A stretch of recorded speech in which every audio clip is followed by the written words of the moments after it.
begin with a murder case so disturbing it even shook up a local police chief. A woman's body found dismembered and dumped on the Alameda shoreline set off a very complex investigation that uncovered a tragic case of domestic violence. Police say 27-year-old Pleasanton resident Rachel Buckner was murdered, then dismembered, and today her fiancé, 42-year-old Joseph Roberts, was convicted of her murder in an Alameda County courtroom. Our Lauren Tom spoke to law enforcement about why the case was so difficult to solve. A dismembered body found off the shores of Alameda last July haunted investigators, but a conviction has finally brought some closure to the family of young law school graduate Rachel Buckner. The Pleasanton man accused of killing, dismembering, and dumping the body of his girlfriend near an Alameda shoreline last year is now facing life in prison. Today, a jury found Joseph Roberts guilty of that gruesome murder of Rachel Buckner. NBC Bears' Valina Jones spoke to the victim's family after that verdict was read. The trauma's still with me, but today I can breathe a little bit easier. On the steps of an Alameda County courthouse surrounded by family, as Jamila Buckner is reacting to the guilty verdict in the murder of her daughter, 27-year-old Rachel Elizabeth Imani Buckner. Justice has been served, and we can now feel we won't have the trauma that I and my family has faced for the last 4 years. The air hung heavy with the stench of decay. It clung to the officers like a shroud. A chill wind whipped through the marshland, rustling the reeds. A sense of foreboding settled over the scene. A suitcase lay open, discarded amongst the reeds. Inside, a horror. The remains were dismembered, scattered within the suitcase. The advanced state of decomposition made identification impossible. Who was this woman? What led to her gruesome end? A single clue, a woman's bracelet clung to a severed hand. It whispered a tale of love, a love tragically cut short. The discovery sent shockwaves through Alameda. This quiet community, nestled on an island in the San Francisco Bay, was unaccustomed to such horrors. Fear gripped the town. Who could commit such a heinous act? Was the killer among them? The race was on to give the victim a name and bring her killer to justice. The bracelet provided the first break. But the manner in which Miss Rachel Buckner lost her life was horrific. She was dismembered, and the sheer anger and evil that I felt as I became more and more aware of what occurred was very disturbing to me. The afternoon of July 20th, 2023, officers found a woman's remains inside a black trash bag sealed with duct tape, with her hands and feet removed. It was one of those cases where we had to figure out from scratch exactly what occurred, down to even who this person was. The body was determined to be 27-year-old Rachel Buckner. Prosecutors say DNA evidence on the tape linked her fiancé, Joseph Roberts, to the case. Roberts and Buckner first met at Golden Gate University Law School in 2019 and lived together in an apartment in Pleasanton. The Alameda County District Attorney's Office says police were called to their apartment multiple times for welfare checks and domestic violence calls. And when Buckner vanished, the DA says Roberts never reported her as missing. Breakthrough. It belonged to Rachel Elizabeth Imani Buckner, a 29-year-old resident of Oakland, recently reported missing by her family. Hope turned to ash. The investigation intensified, every piece of evidence scrutinized. Forensic experts worked tirelessly, meticulously analyzing the remains. They found traces of duct tape, a silent witness to the horror. DNA extracted from the tape matched Joseph Roberts, Buckner's boyfriend. A warrant was issued, his apartment raided. Inside, a scene of unimaginable depravity. Bloodstains marred the floor. Cleaning supplies hinted at a desperate attempt to erase the evidence.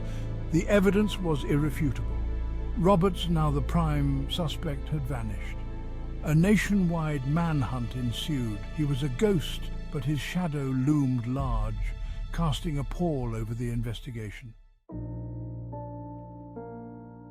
Roberts actually gained national media attention in this ABC News Nightline interview in 2018.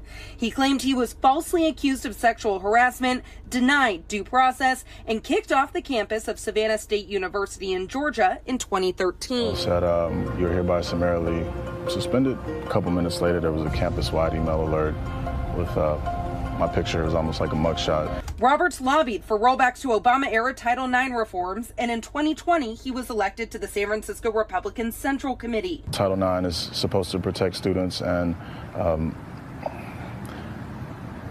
if you are accused, you're supposed to be given certain rights that I just wasn't given. But tonight, he sits behind bars awaiting his sentencing. In addition to Miss Buckner herself, the people who I feel really sad for are her family, her mother. To look into her eyes and to see the pain and no parent should have to go through something like this. Roberts is facing 15 years to life in prison. He will be sentenced in June. Rachel and Joseph's relationship was a tempest, a whirlwind of passion and pain. Friends and family recalled a love marred by jealousy and control. Whispers of past domestic violence incidents surfaced. A restraining order, filed and later dismissed, painted a chilling picture of a relationship spiraling towards disaster. Those who knew Rachel described her as a bright light, a young woman with dreams as boundless as the ocean she loved. She was a talented artist, her canvases bursting with color and life. But beneath her vibrant exterior, she carried the weight of a love that threatened to consume her. The investigation revealed the tragic truth. Rachel was trapped in a deadly cycle of abuse, her cries for help silenced by fear and manipulation. Today, a jury found Rachel's fiancé, 42-year-old Joseph Roberts, guilty of second-degree murder.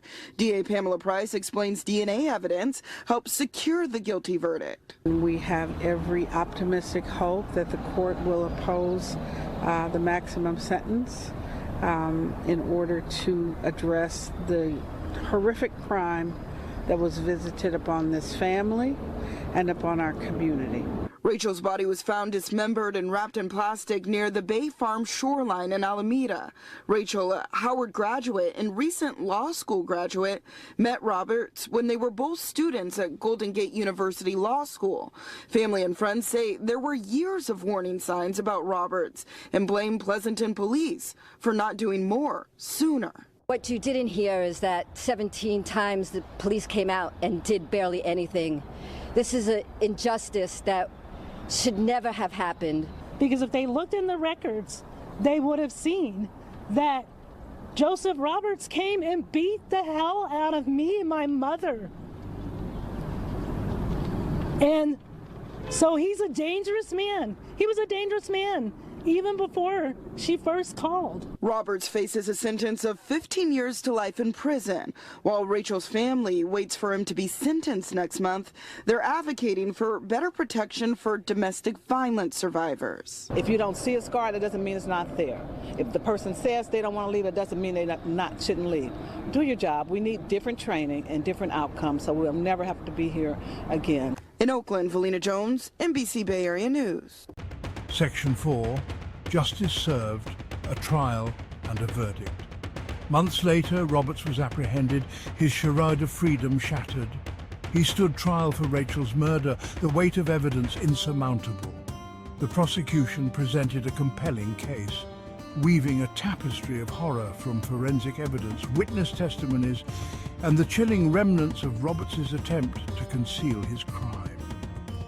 The defense, grasping at straws, argued for a lesser charge, claiming the act was a crime of passion, not premeditation.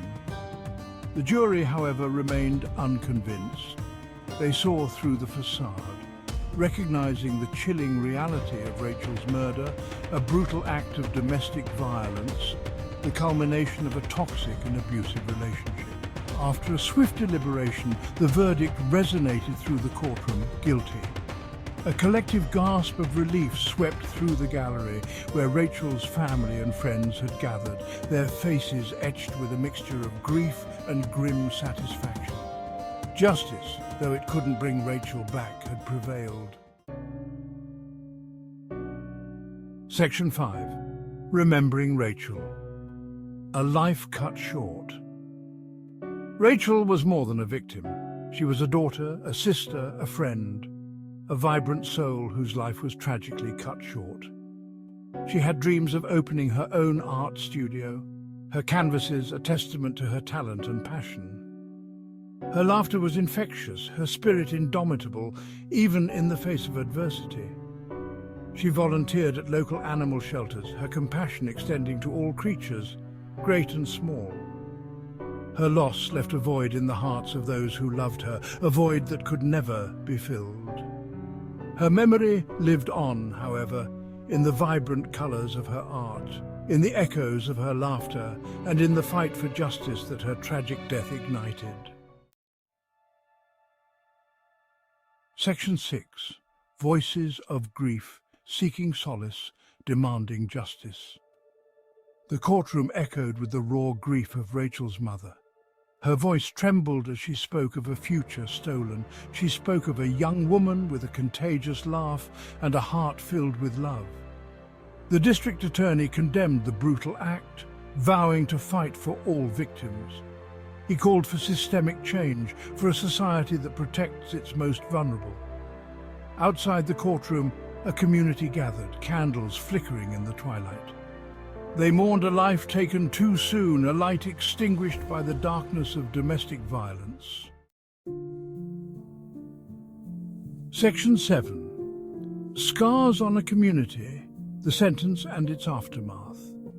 The judge, his face etched with the weariness of witnessing countless acts of human cruelty, handed down the maximum sentence, life, without the possibility of parole. Joseph Roberts, his face betraying no emotion, became a ghost once more, his existence confined to the cold, sterile walls of a maximum security prison. The trial concluded, but the scars remained. Rachel's murder served as a chilling reminder of the pervasive nature of domestic violence, a silent epidemic that continues to plague communities across the country. Her case became a rallying cry for change, igniting a movement demanding stricter laws, increased funding for shelters, and a societal shift that prioritizes the safety and well-being of victims. The fight for justice continues, fueled by the memory of Rachel Elizabeth Imani Buckner, a young woman whose life was tragically cut short, but whose spirit continues to inspire hope and change.